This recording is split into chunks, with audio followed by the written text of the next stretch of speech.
Taco, here we are again. Today we're going to talk about quarterly figures, as most of the world is, I think. We have big companies coming out with quarterly figures. We got Microsoft, we had earlier this week, I think, Tesla coming out with not such good figures. And we are going to talk about two companies that also presented their figures. One of them was really good, and one of them is a company that recently, I think before Christmas, Casper and myself talked about, was Kering, and you're going to talk about? Hermes or Hermes. I prefer the French pronunciation. Sounds nice. The company is from France. 180 years ago it was created, and it's still family controlled. So I think that's always special, no? If you have a big company active worldwide in 45 countries with more than 300 shops, still controlled by the family from France. They make their products also mainly in France, so very traditional, I would say. But I think almost everyone knows the company, and that has its value. It was created by Thierry Hermes in 1837. Very nice. Thank you. His shop, the first shop, was in Rue Basse du Rempart in Paris. Yeah, but that's the history. Of course, today they had their quarterly figures, like Martin said, and they were good. Actually, it is a difficult market, the luxury goods market, but they managed to grow in all the regions, geographically speaking. And the sales jumped to 3.8 billion, and expected was 3.68, so a little better than the market expected. But today's price, they are trading 3% lower, so that's not very positive. But if you look at the chart, I will speak about it later, then you would see that it's just a minor decrease of value because it's increased enormously the last years.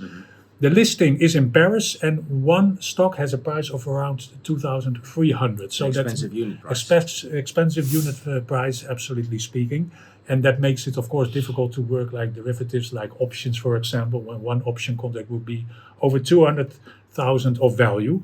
But of course, you can just buy the stock for 10,000 or for 50,000.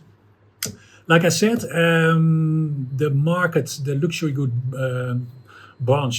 sector, is difficult, and we always say that it's very good actually to invest in a sector that has a very positive outlook, AI, etc. It sounds very simple, but I love that strategy, because if something goes wrong, of course you can have hiccups and problems, but if the underlying business is growing, then you would say you are always on the good side. That's not the case in our sector today. But expected is for Hermes that it is growing every year. So the total sector was expected to grow with 8 and 10%, but that has been adjusted to 1 to 4% for this year. So difficult market, but this company is expected to grow with double figures. So that is very important, I think.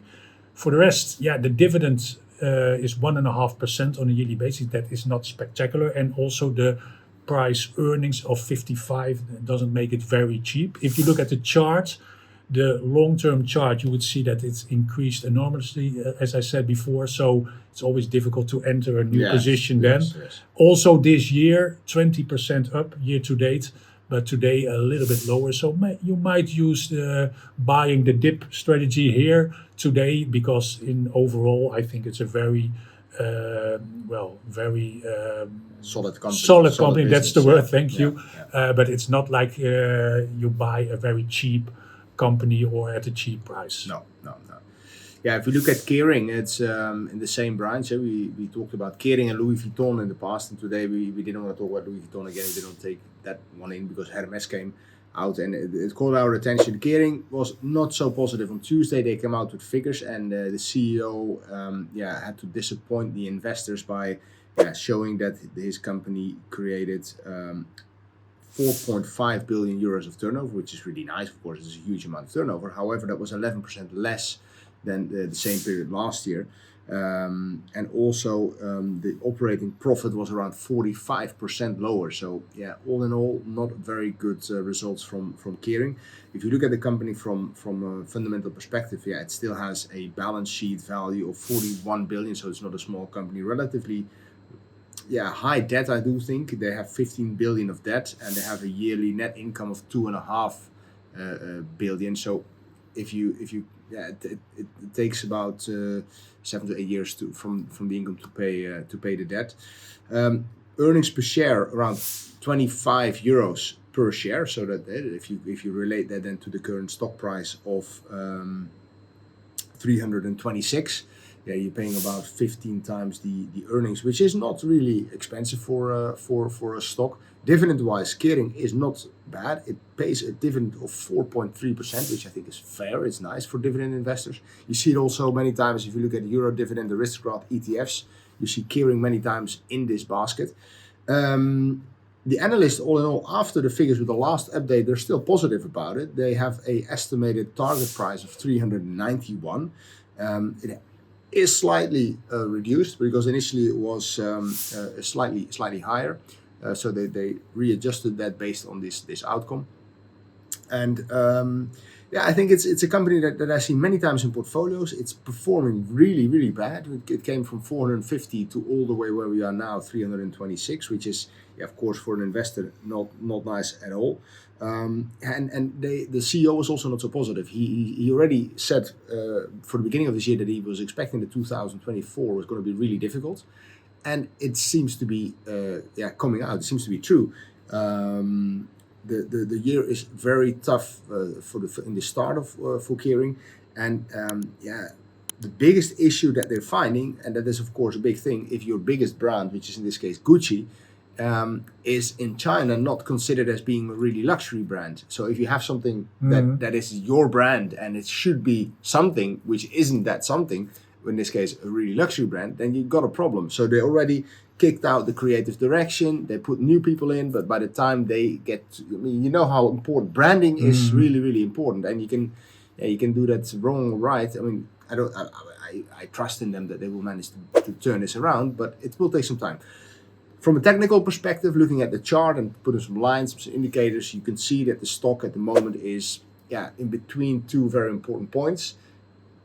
If there's an external provider that gives you analytics on technical analysis, and they give an estimation of 304 euros. So that's where a very important support level for this stock might be found. So yeah, all in all, Kering investors, you're not having a nice time, and it's of course difficult to say if you have to double or you have to wait or keep in. They are making money, they're not losing money, so that is of course a positive thing. Yeah, sit out the ride and wait for better times, or pull your conclusions. Anything else you want to add, Taco? No, I think it's quite clear that's a difficult sector we are speaking about today, with good results in the past, of course, but for this moment, a very challenging business. And both companies, I think they are in a different phase now. Kering has some problems, and Hermes, is doing well like they always have been doing. Yeah. Okay, thank you for watching. Thank you. Casper is not here, but give us your thumb. Thank you very much.